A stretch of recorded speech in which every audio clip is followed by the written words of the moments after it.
Tapi kita butuh polisi. Nggak mungkin negara tanpa polisi, nggak mungkin saudara. Berbahaya sekali negara tanpa polisi. Tapi kalau oknum polisi yang bejat dibiarkan, ya lebih berbahaya. Mereka bisa berbuat jahat dengan seragam. Mereka bisa berbuat jahat atas nama hukum. Itu lebih membahayakan masyarakat ketimbang nggak ada polisi. Nggak ada polisi bahaya, ada polisi jahat lebih berbahaya. Nah, maka itu kita menginginkan Polri kita bagus, Polri kita baik, Polri kita dicintai masyarakat, Polri kita ini profesional, Polri kita ini bersih, amanat. Dua berita sekaligus akan kita kaji bersama terkait dengan tragedi KM 50, di mana putusan pengadilan, tanda kutip saya beri nama pengadilan dagelan, atas tragedi KM 50, tapi ada keputusan menarik di mana hakim memerintahkan agar mobil 6 syuhada dikembalikan kepada pemiliknya. Nah, kemudian para pengacara kita terus bekerja dan akhirnya kemarin malam berhasil mengambil kembali mobil 6 syuhada. Mobil itu akan kita simpan dengan baik karena itu termasuk barang bukti otentik atas terjadinya tragedi KM 50, sekaligus fisik mobil tersebut akan memberikan jawaban untuk kita apa sebetulnya yang terjadi pada peristiwa tragedi KM 50. Sementara ini mobil tersebut kita letakkan ada di depan majelis ini. Ini mobil yang digunakan oleh 6 syuhada. Saudara, mobil ini akan kita simpan dengan baik karena ini barang bukti, tidak boleh kita hilangkan, tidak boleh kita musnahkan.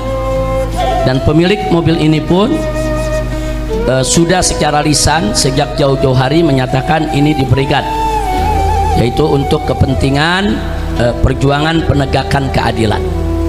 Jadi yang punya mobil ini tidak meminta mobil ini untuk kembali. Nah, karena itu kita amankan terlebih dahulu. Nanti kita akan tempatkan di satu tempat untuk terus kita simpan. Sampai kapan? Sampai digelarnya pengadilan HAM untuk menegakkan keadilan bagi para 6 syuhada insya Allah.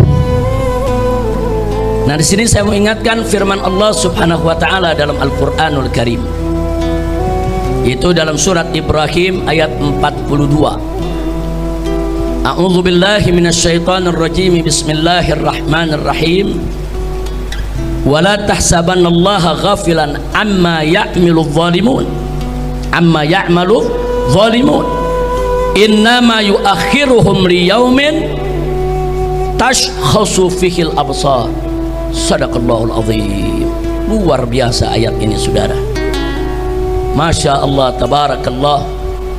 Allah menyatakan walah tahsabanallah, jangan sekali-kali kamu mengira bahwa Allah itu ghafilan, lalai, amma ya'malu zalimun, dari apa yang dilakukan oleh orang-orang zalim. Jadi Allah menyatakan dengan tegas dalam ayat ini, jangan sekali-kali kamu mengira bahwa Allah itu lalai dari apa yang dilakukan oleh orang-orang zalim. Artinya apa? Artinya di sini penegasan Allah tidak lalai. Allah tidak lalai, Allah tidak diam, Allah tidak akan biarkan orang-orang zalim dengan segala kezalimannya, saudara. Selanjutnya Allah ingatkan, innama yuakhiruhum, sesungguhnya Allah tunda mereka. Jadi kezaliman mereka enggak langsung dibalas pada hari itu juga, saudara. Allah tunda pembalasan mereka, saudara. Sampai kapan? Liyaumin, yaitu untuk suatu hari nanti, tashkhasu fihil absar, di mana mata-mata manusia semua akan terbelalak. Maksudnya apa? Maksudnya di hari itu Allah buka segala kenyataan, fakta dan kebenarannya. Sampai nanti orang semua terbelalak, oh begitu zalimnya, oh begitu jahatnya, oh begitu bejatnya, Oh begitu bobroknya, ditelanjangi oleh Allah Subhanahu wa ta'ala. Ya, banyak ahli tafsir menafsirkan ayat ini berkaitan dengan pengadilan akhirat, pengadilan Allah di hari akhir nanti, saudara. Tapi jangan lupa, saudara, bahwa pembalasan Allah sering terjadi di dunia sebelum di akhirat. Nah, karena itu, saudara, nggak usah kaget kalau ada satu peristiwa kezaliman di hari itu Allah belum buka, tapi di hari-hari berikutnya Allah buka satu persatu, ya. Ini belum di akhirat nih, baru di dunia Allah buka satu persatu. Dan betul, begitu dibuka kita terbelalak kaget. Oh begitu, oh ternyata zalim, oh ternyata bejat, oh ternyata bobrok, oh ternyata lebih jahat dari yang kita kira. Subhanallah, sadaqallahul azim. Maha benar Allah dengan segala firman-Nya. Nah, maka itu di sini saya mau sampaikan, ya ikhwan, mobil 6 syuhada yang hari ini ada di hadapan kita semua, yang hari ini ada di tempat kita ini fisiknya, saudara, insya Allah akan kita simpan dengan baik sampai keadilan ditegakkan. Karena saat pengadilan HAM digelar nanti, mobil 6 syuhada ini menjadi bukti penting yang tak terbantahkan, insya Allah. Mobil 6 syuhada ini menjadi bukti penting tentang kebejatan dan kejahatan serta kesadisan geng KM 50 yang dipimpin oleh seorang jenderal dan melibatkan Satgasus Polri, saudara. Nah, jadi ini sudah menjadi fakta dan sudah menjadi rahasia umum, semua orang tahu. Alhamdulillah. Nah, sekarang mari kita kaji, ya. Apa urgensi daripada fisik mobil 6 syuhada ini secara hukum? Kita bicara secara hukum. Mobil 6 syuhada ini secara hukum menjadi bukti otentik tentang adanya satu, adanya unlawful killing, yaitu pembunuhan di luar hukum atau pembunuhan tidak sah secara hukum yang dilakukan oleh aparat negara.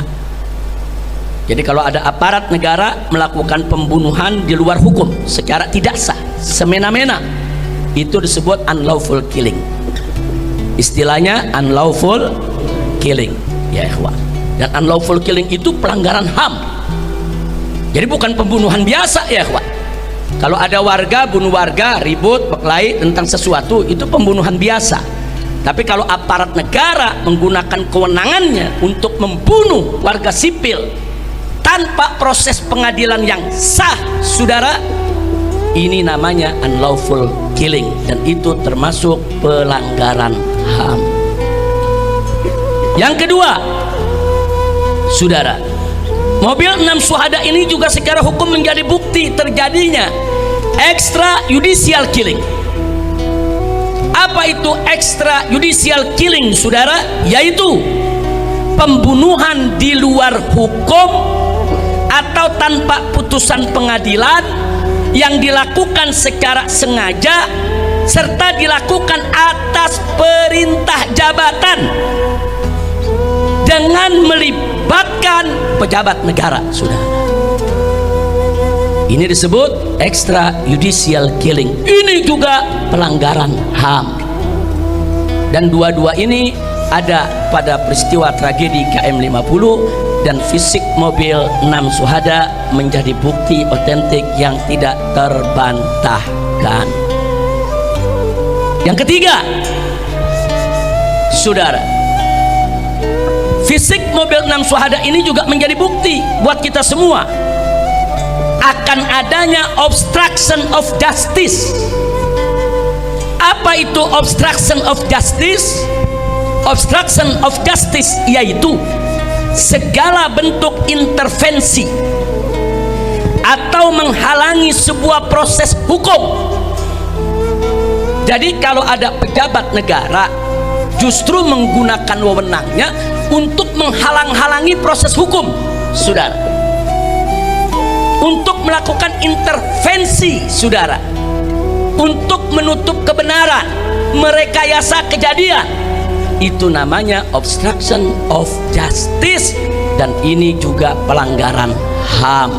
Seperti apa kalau dalam KM 50 obstruction of justice, saudara? Contohnya seperti pembongkaran lokasi TKP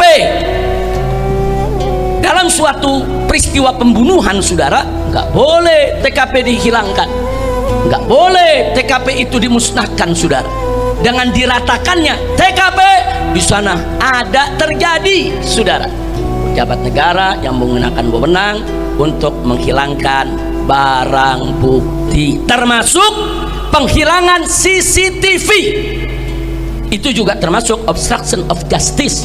Jadi kalau ada pejabat negara dengan sengaja menghilangkan, melenyapkan, menyembunyikan, menghapus CCTV yang menjadi bukti atas terjadinya suatu kejahatan, itu adalah obstruction of justice, dan itu juga pelanggaran HAM.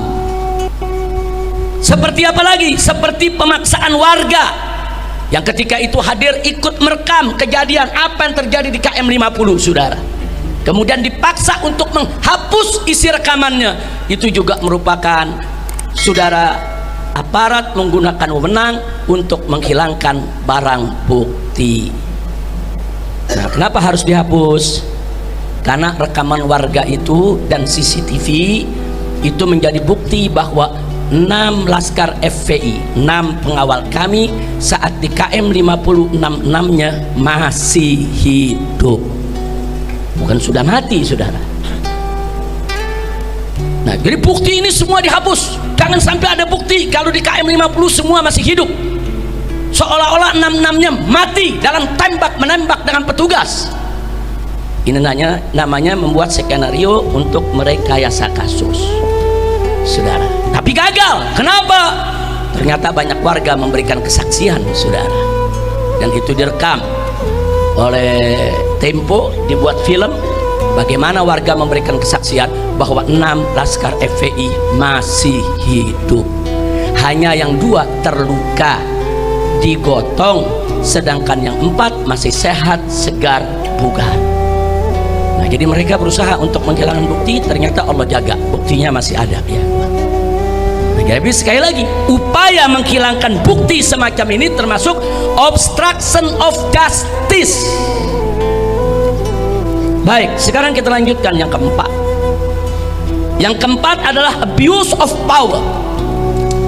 Apa itu abuse of power? Yaitu penyalahgunaan wewenang oleh aparat atau pejabat negara, mulai dari pengintaian dan penguntitan serta penyergapan tanpa izin pengadilan, sampai tindakan pembunuhan dan penghilangan barang bukti. Ini semua, saudara, mulai dari kita katakan unlawful killing, extrajudicial killing, obstruction of justice, ini semua merupakan bentuk daripada abuse of power, penyalahgunaan wewenang. Karena mereka menjadi pejabat negara, saudara, disumpah untuk apa? Untuk melindungi negara, melindungi rakyat, saudara, bukan untuk menculik, membunuh atau membantai mereka, saudara. Ini namanya abuse of power.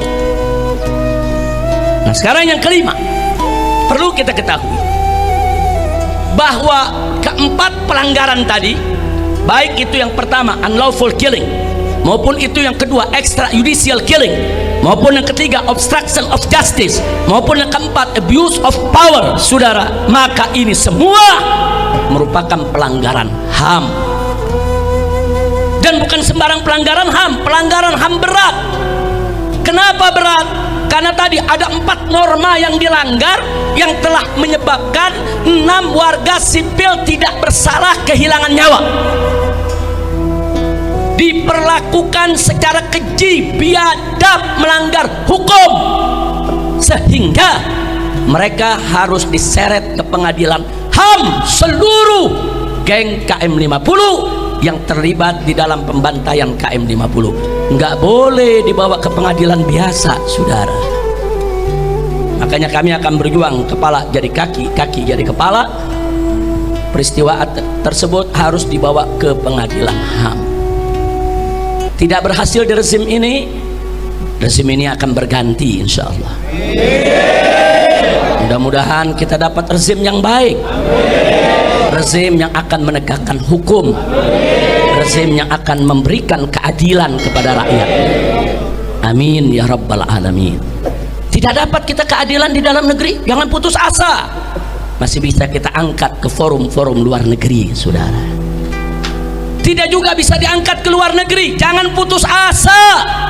Sampai jumpa di pengadilan akhirat. Allah tidak lalai. Allah tidak lalai. Jadi jelas tadi Allah firmankan apa dalam Al-Qur'anul Karim? Tegas Allah nyatakan, wala tahsabannallaha ghafilan amma ya'malu zalimun. Jangan kamu kira Allah lalai dari apa-apa yang dilakukan oleh orang-orang zalim. Enggak ya kawan, Allah enggak lalai. Allah enggak lalai. Tapi bagaimana cara Allah membuka mereka sungguh indah. Allah buka satu persatu tanpa kita kira ya kawan. Allah buka satu persatu tanpa kita duga. Bahkan Allah buka satu persatu yang kita sendiri nggak pernah tahu kalau yang bersangkutan pernah terlibat, saudara. Subhanallah.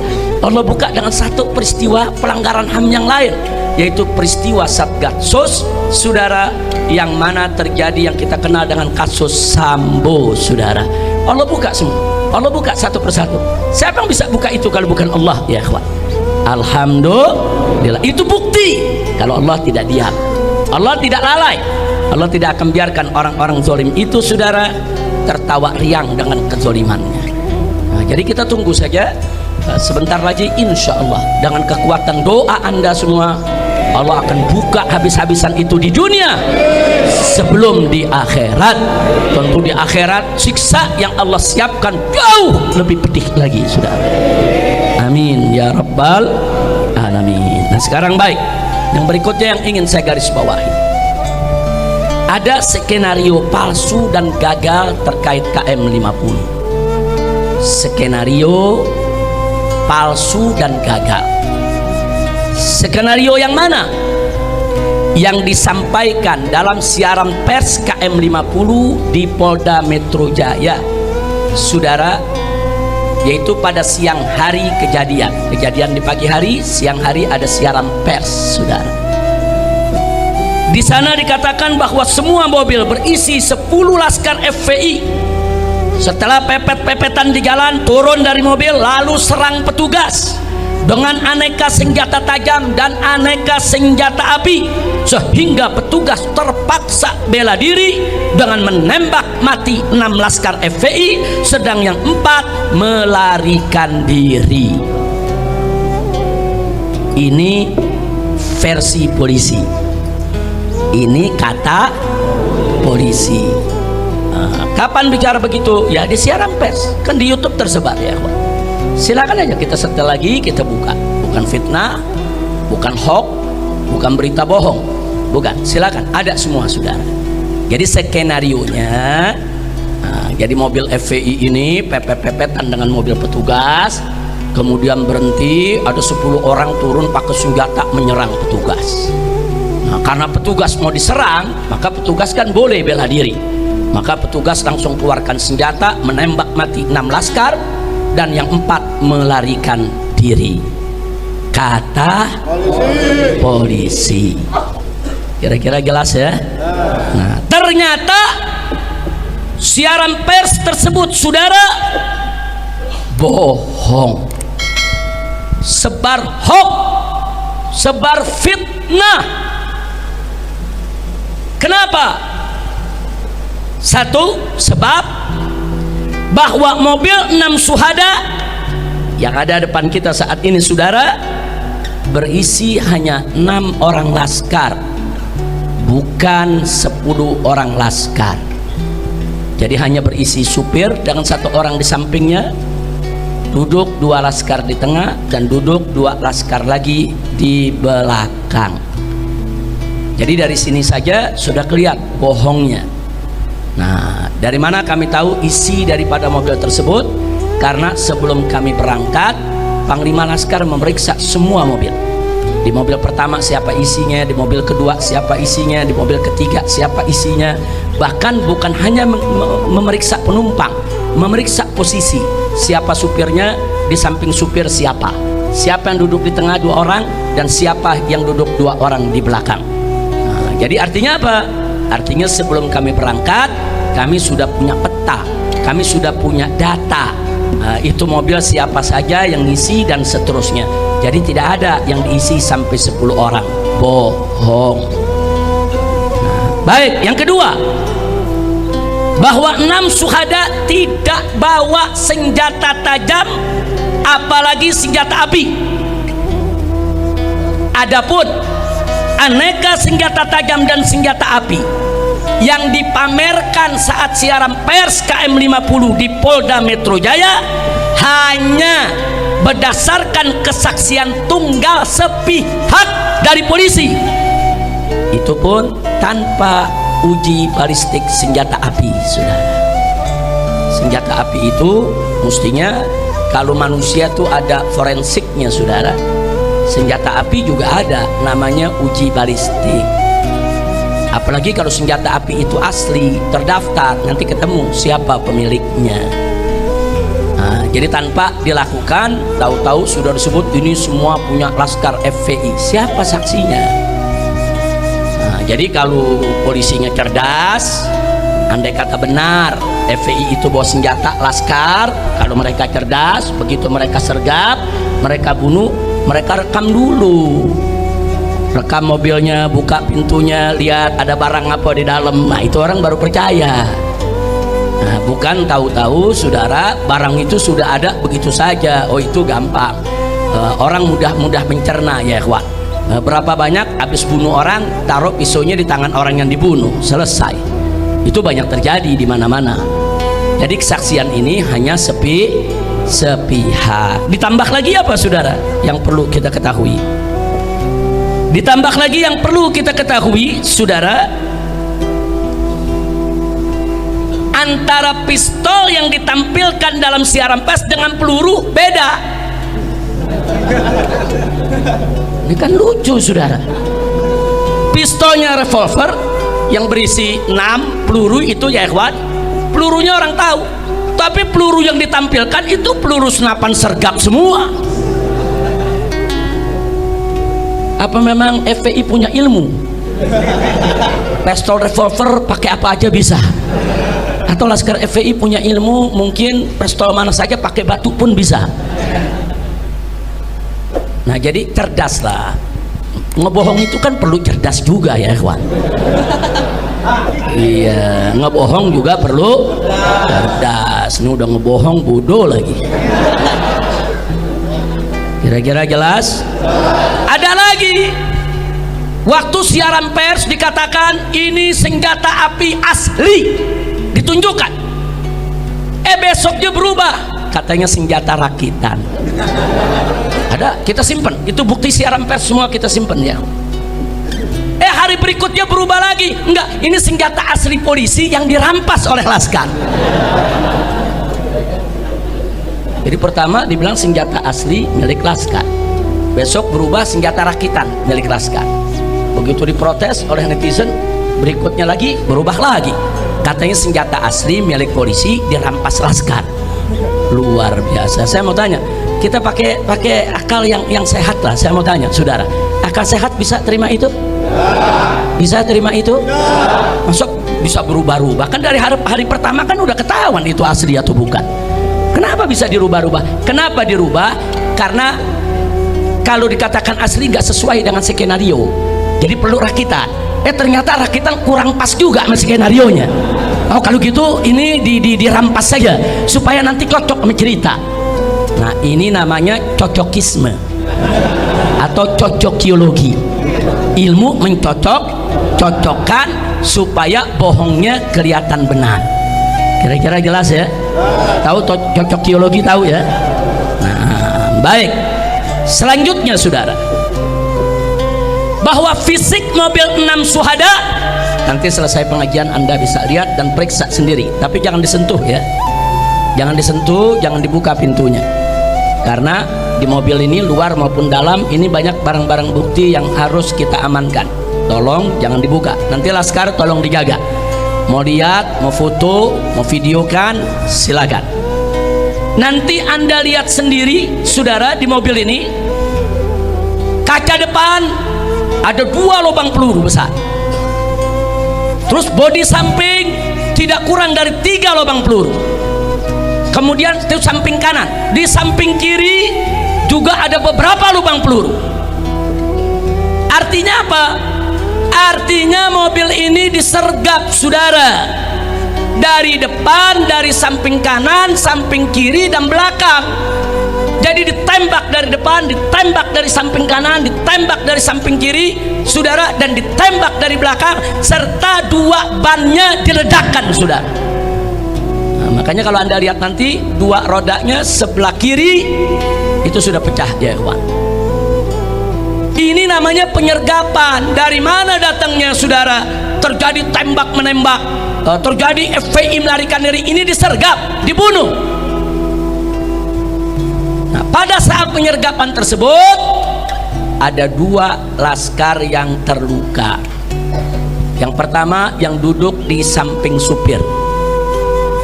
Nah, ini masih ada pertanyaan, apakah karena peluru dari kaca depan atau peluru dari samping kiri masuk saudara, karena pelurunya dari mata tembus ke leher dan bola matanya keluar.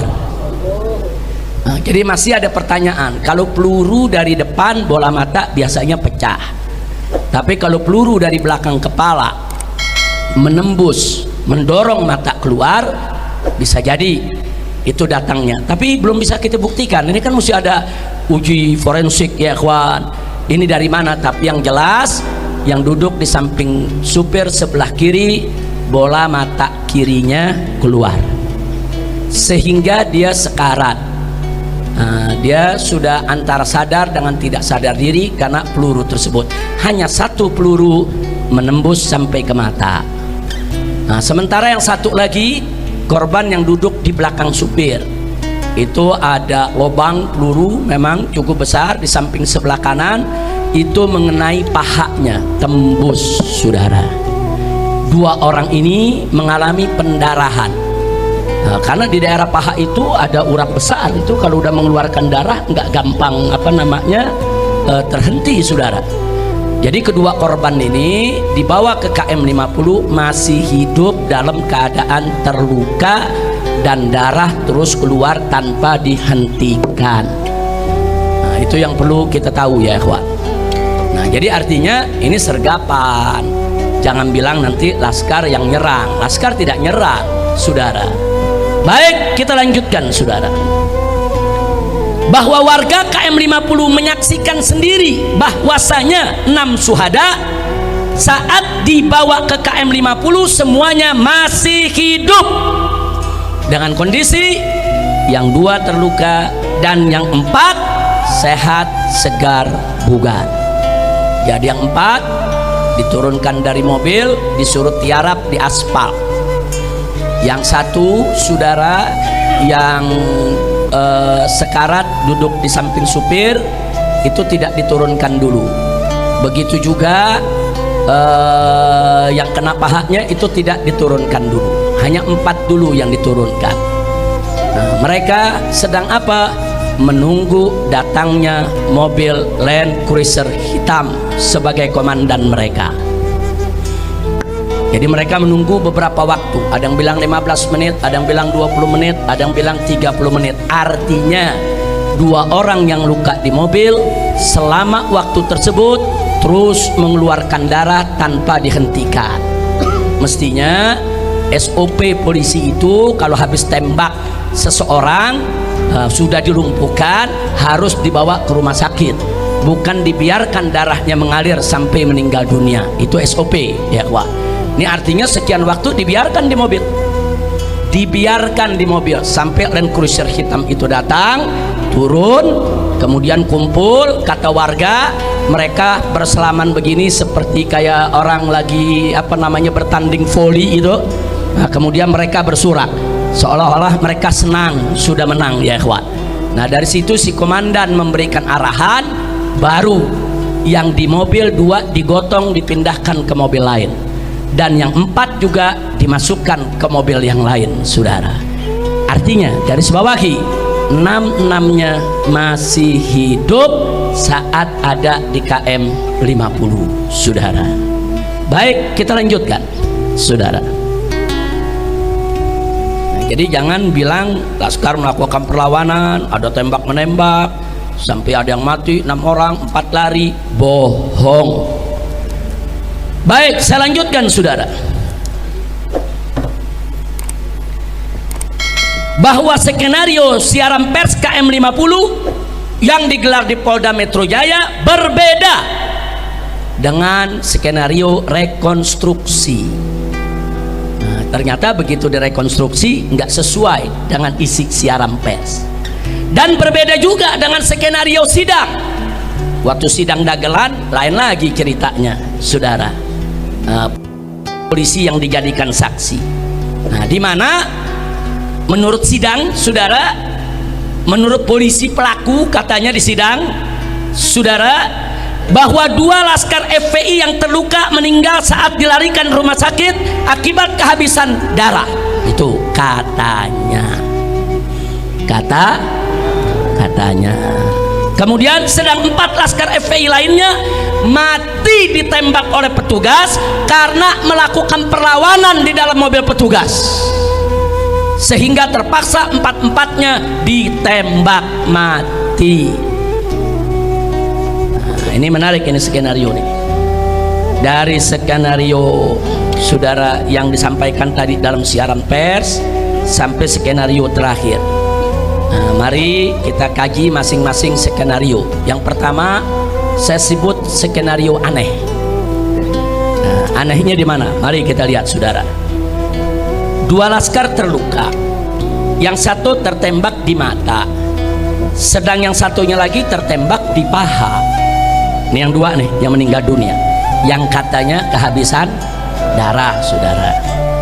Tapi anehnya saat kita memeriksa jenazahnya, kan jenazahnya dibawa ke Petamburan, kan jenazahnya dimandikan di sini, saudara.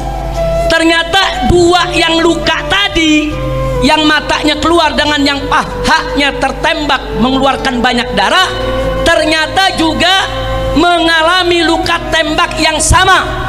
2 tembakan lagi, 1 tembakan dekat jantung dan 1 tembakan di paru-paru, saudara. Dari mana ini peluru? Katanya mati kehabisan darah. Kalau betul dia luka kemudian dibawa ke rumah sakit mati kehabisan darah, nggak ada lagi dong peluru di jantung, nggak ada lagi dong peluru di paru-paru. Ini peluru di jantung dan di paru-paru dari mana datangnya? Datangnya setelah KM 50. Berarti ada apa? Berarti dia masih hidup, dihabisi. Kira-kira jelas gak? Kalau nggak ada luka lagi mungkin benar kehabisan darah. Kalau tidak ada luka yang lain bisa jadi dia kehabisan darah, dia meninggal. Tapi meninggal kehabisan darah pun bukan berarti polisi benar, enggak dong. SOP-nya masa orang lagi luka berdarah dibiarkan? Andai kata pun kehabisan darah tetap salah. Nah ini ternyata bukan karena kehabisan darah. Seluruh syuhada yang 6 semuanya punya luka tembak di jantung dan punya luka tembak di paru, ya semuanya, 6-6-nya. Dan luka itu hampir mirip, berdekatan, semuanya tuh dekat jantung, ya kawan, semua. Dan semuanya ada di paru, ya kawan, berdekatan. Kok bisa sama? Nah, jadi sekali lagi di sini jadi aneh kalau dibilang 2 laskar itu mati karena kehabisan darah. Enggak sekalian bilang 2 laskar itu mati karena kehilangan nyawa. Kan ngebohongnya lebih enak, ngebohong tapi benar gitu, ngebohong tapi benar. Ya 2 laskar itu kami umumkan meninggal karena nyawanya dicabut oleh malaikat. Sekalian aja bikin laporan begitu, kan kita kita mencari penyebab kenapa meninggal dunia. Oh, karena darahnya keluar. Betul. Kenapa darahnya keluar? Karena ada luka tembak. Betul. Kalau biasanya kalau tahanan atau tangkapan ditembak keluar darah, langsung dibiarkan atau dibawa ke rumah sakit? Bawa ke rumah sakit dong. Kenapa dibiarkan sampai meninggal kehabisan darah? Itu satu. Kedua, kalau memang benar kehabisan darah, kenapa ada tambahan luka di jantung dan di paru? Dari mana itu tembakan datangnya? Nah, kira-kira jelas tidak? Jelas ya? Baik. Kemudian yang kedua, saudara, dua laskar terluka tidak langsung dibawa ke rumah sakit, tapi dibawa dulu ke KM 50. Beberapa waktu menunggu kedatangan mobil Land Cruiser hitam yang berisi komandan yang akan beri arahan 6 laskar tersebut harus diapakan. Jadi ada arahan, ada perintah, ada petunjuk. Makanya tadi kita katakan, saudara, di sana ada unlawful killing, ada extrajudicial killing, saudara, di sana ada obstruction of justice, dan di sana ada abuse of power. Nah, jadi ada yang ditunggu komandan beri arahan. Nah, ini kan berarti atas nama jabatan, saudara. Makanya tadi kita katakan ini pelanggaran HAM berat. Baik, yang ketiga, saudara, pembunuhan 2 laskar ini oleh Komnas HAM diabaikan. Sangat kita sesalkan, diabaikan soal 2 laskar yang meninggal dunia ini oleh Komnas HAM. Bahkan oleh polisi, kedua korban tersebut dijadikan sebagai tersangka penyerangan petugas. Lalu dalam sidang dagelan KM 50, soal 2 iring orang ini tidak diungkap lagi, saudara.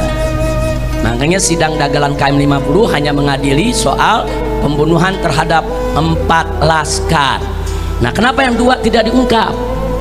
Karena mereka takut kalau yang 2 diungkap ketahuan. Nah, kalau mereka bilang ini karena luka tembakan di mata dan paha, lalu dari mana itu luka tembakan di jantung dan di paru? Kalau dikatakan oh itu luka sudah ada dari sebelumnya, oh kalau luka dari ada sebelumnya, kenapa kedua-duanya masih hidup di KM 50? Masih hidup di KM 50. Banyak saksi yang datang, saudara, banyak saksi yang memberikan yaitu kesaksian. Nah, karena takut kebongkar, ini ditutup. Komnas HAM tidak mengupas, pengadilan tidak menyidangkan. Makanya disebut skenario aneh yang gagal. Alhamdulillah. Baik, sekarang yang kedua, ini skenario aneh yang kedua, saudara. Kata polisi, kata siapa?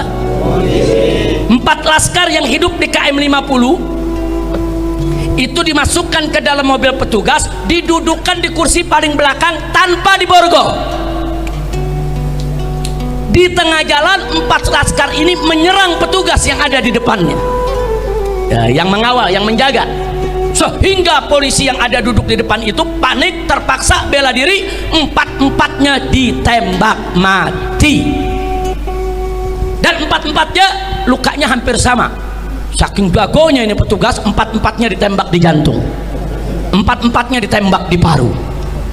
Nah, ini jenggo juga kalah, saudara. 4 orang bergumul, saudara, dengan polisi yang ada di tengah bergumul begitu ya, ikhwan. 4-4 bisa mati dengan luka tembak yang sama. Masuk di akal? Masuk di akal?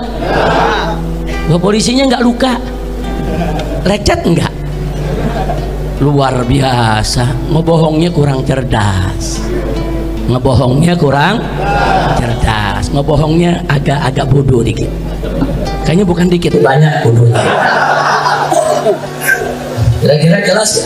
Nah, sekarang mari kita kuliti ya, ikhwan, soal pernyataan ini, saudara. Satu, bahwa SOP kepolisian, saudara, itu semua orang tahu, saudara. Setiap ada tangkapan atau ada tahanan yang dibawa oleh mobil petugas, saudara, satu, harus diborgol atau diikat tangannya, saudara.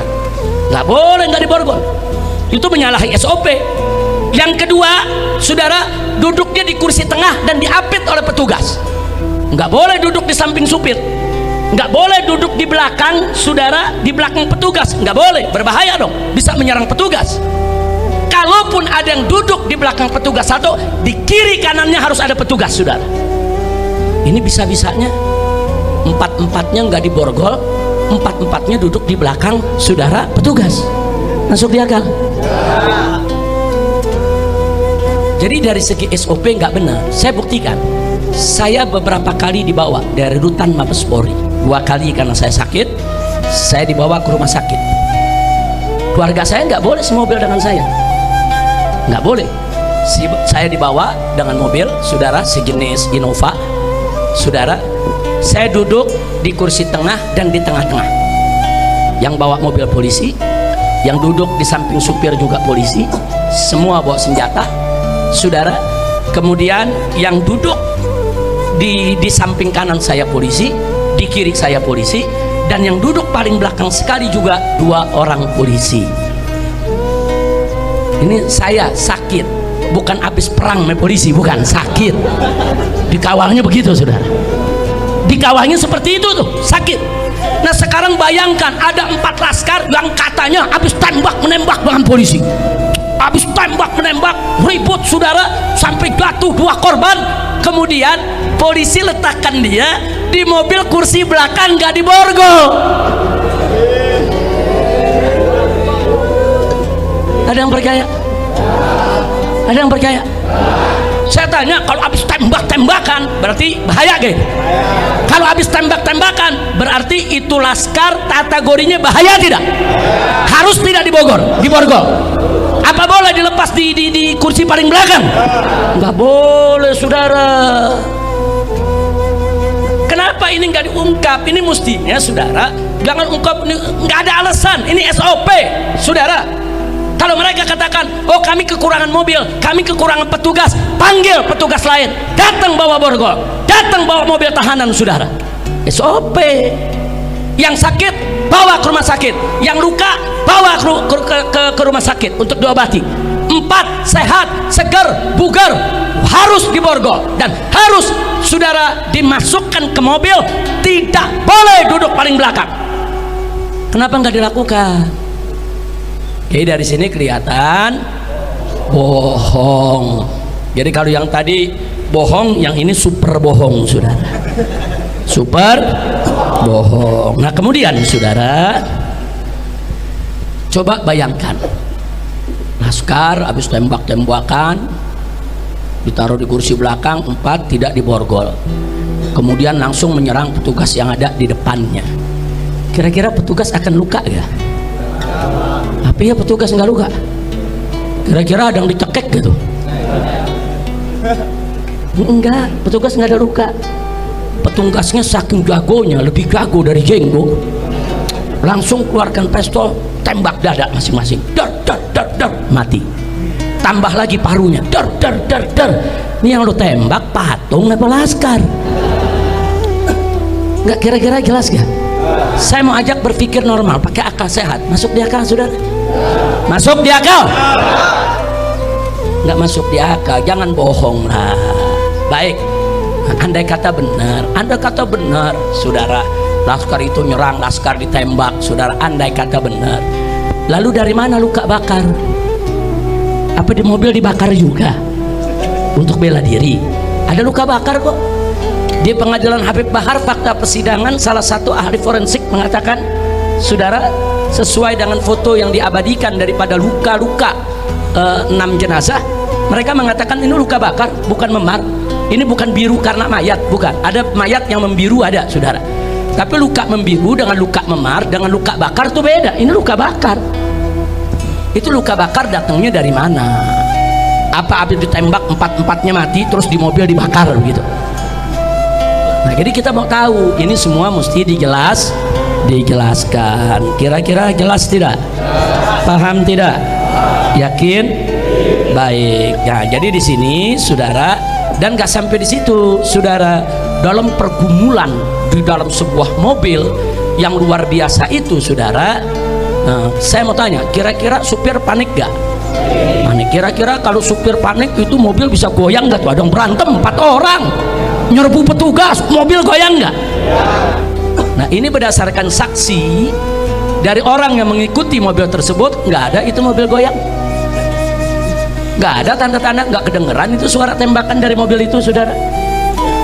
Karena ada petugas sipil yang memberikan kesaksian yang memang mengikuti mobil tersebut, saudara. Nah, jadi ini mesti dibuktikan, jangan ngebohong, jangan. Nah, karena itu kepada Kapolri yang saat ini sedang getol-getolnya membersihkan Polri dari petugas-petugas oknum-oknum yang bejat, kami minta supaya KM 50 ini segera diusut kembali. Sudahlah, Bapak Kapolri tidak usah melindungi game KM 50. Jangan Pak, nanti Bapak nggak terlibat jadi terlibat. Hati-hati Pak, lebih baik ini segera diselesaikan demi kebaikan Polri sendiri. Jangan oknum-oknum Polri yang bejat, yang suka membunuh, menyiksa, merekayasa kasus dibiarkan. Jangan Pak, ini berbahaya. Nanti masyarakat makin lama makin nggak percaya kepada polisi. Betul? Maka itu saya mendukung pernyataan Kapolri di depan Komisi 3 DPR RI. Kalau ada novum baru, kami akan buka kembali kasus KM 50. Nah sekarang novum barunya sangat banyak Pak. Salah satunya adalah tolong dicarikan di mana CCTV KM 50, karena yang menyitanya adalah orang Bapak, yang menyitanya adalah petugas, yang menyitanya adalah polisi. Udah gitu di dalam sidang Sambo, jaksa menyebutkan bahwa orang yang menyita CCTV kasus Sambo adalah orang yang sama yang menyita CCTV di KM 50. Nah, kami minta kepada Bapak Kapolri, pernyataan keterangan dari jaksa penuntut umum Sambo itu dijadikan sebagai masukan, sebagai modal.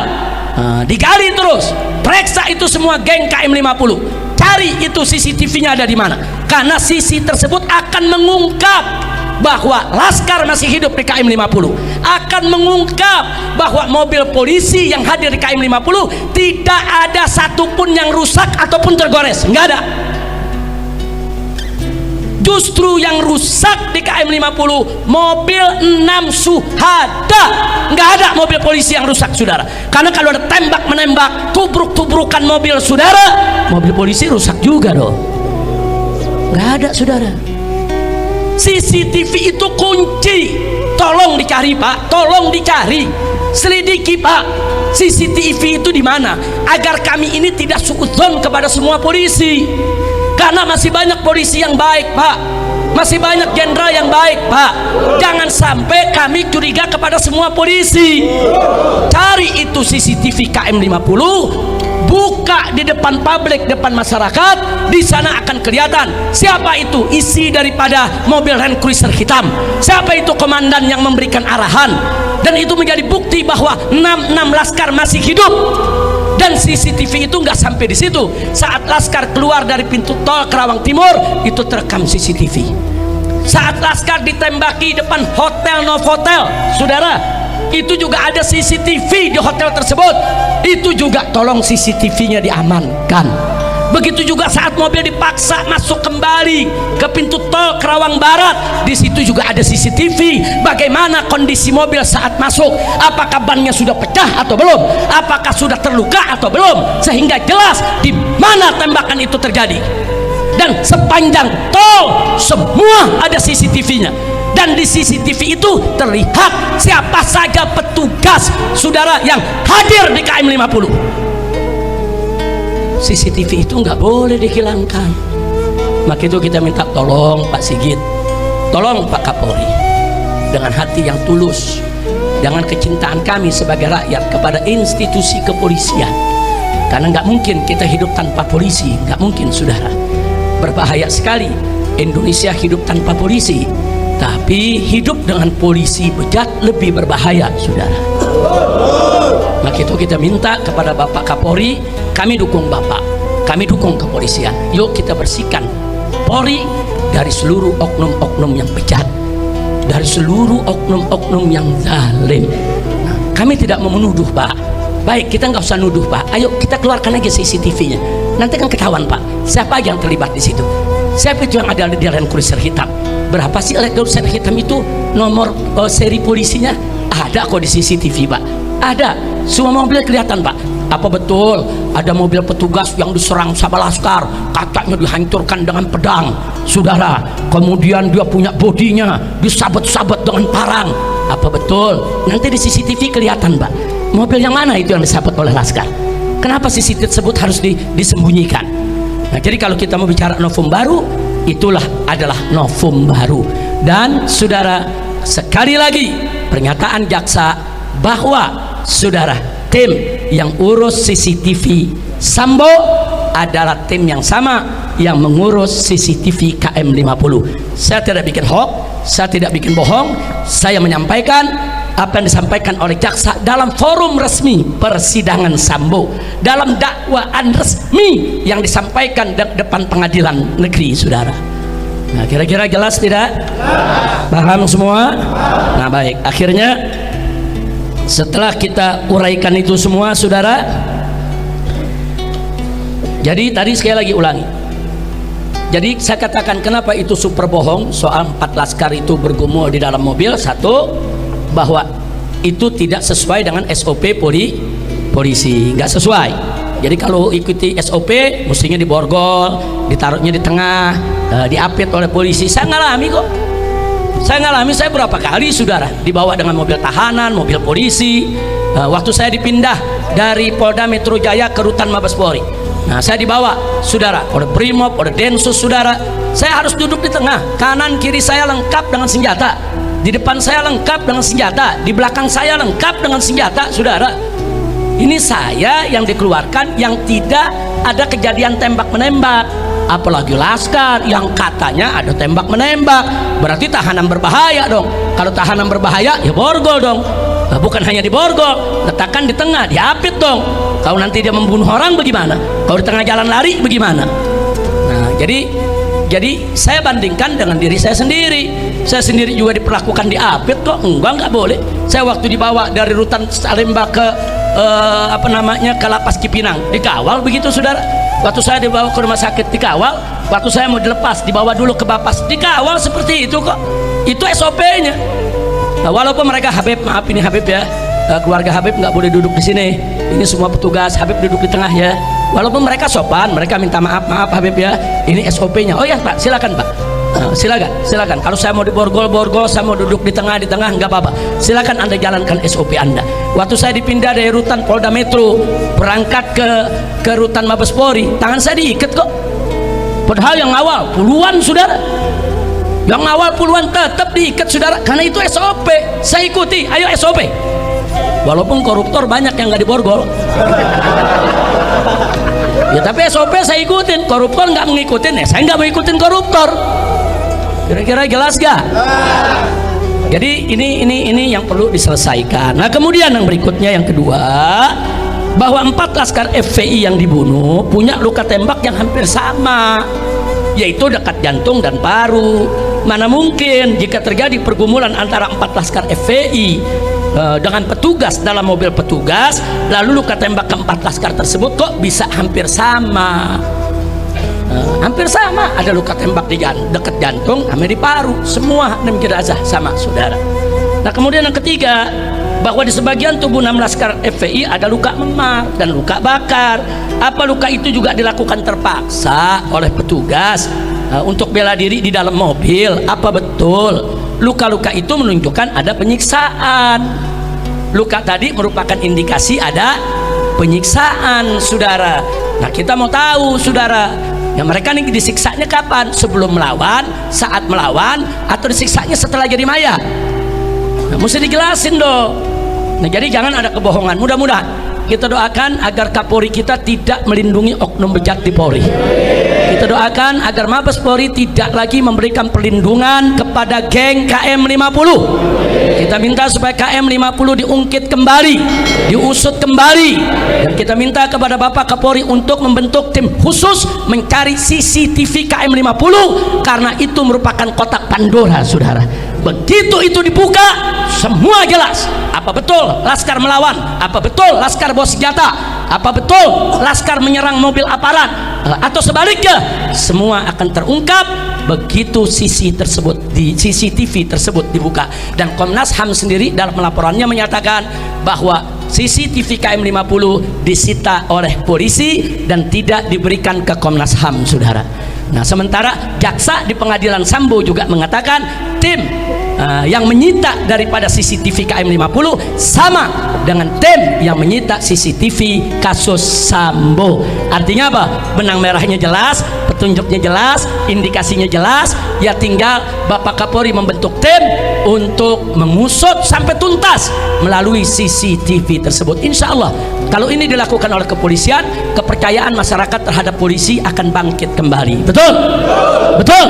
Saya mau tanya, kalau polisinya baik, menegakkan hukum, bertanggung jawab, dukung tidak?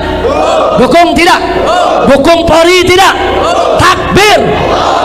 Tapi kalau Polrinya melindungi oknum-oknum bejat yang terlibat narkoba, yang terlibat judi, yang terlibat pembunuhan, penyiksaan, saya mau tanya, suka atau tidak? Suka atau tidak? Senang atau benci? Percaya atau tidak dengan Polri? Takbir! Nah, ini yang saya mau sampaikan pada pertemuan kita hari ini, saudara. Saya mohon maaf kalau waktunya cukup banyak saya ambil pada kesempatan ini. Akhirnya sebagai penutup, saya ingatkan lagi, Allah tidak lalai. Allah tidak lalai. Satu persatu personil aparat kepolisian yang terlibat KM50 terungkap lewat kasus Sambo. Ternyata banyak anggota Satgasus Sambo terlibat dalam tragedi KM50. Nah, diantaranya yang terlibat, yang kemarin baru dipecat dari kepolisian, yaitu yang bernama Hendra, saudara. Irjen Hendra, ya dia sudah naik jadi Irjen. Hendra, saudara, dia ikut siaran pers KM50 di Polda Metro Jaya. Nah, ternyata saudara dia terlibat dalam kasus Sambo, dan dia terlibat juga, saudara, yaitu pada saat siaran pers KM50. Nah, saat ini sudah dipecat dari kepolisian. Alhamdulillah. Mudah-mudahan kasusnya tetap berjalan di persidangan agar mendapatkan hukum yang setimpal. Amin.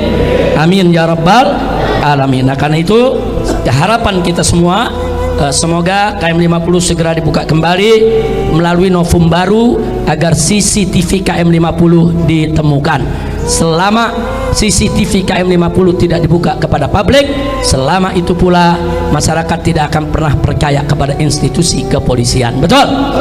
Betul? Betul? Dan ingat, kasus ini tidak selesai sampai di sini. Jangan lupa, rezim itu bisa berganti. Hari ini berkuasa, besok bisa lemah. Pada saat rezim ini berganti dengan pemimpin yang baik, yang jujur, yang amanat, yang mau menegakkan hukum, maka semua akan lebih, yaitu akan lebih banyak lagi yang bisa dibuktikan akan kebobrokan kebejatan para pelaku.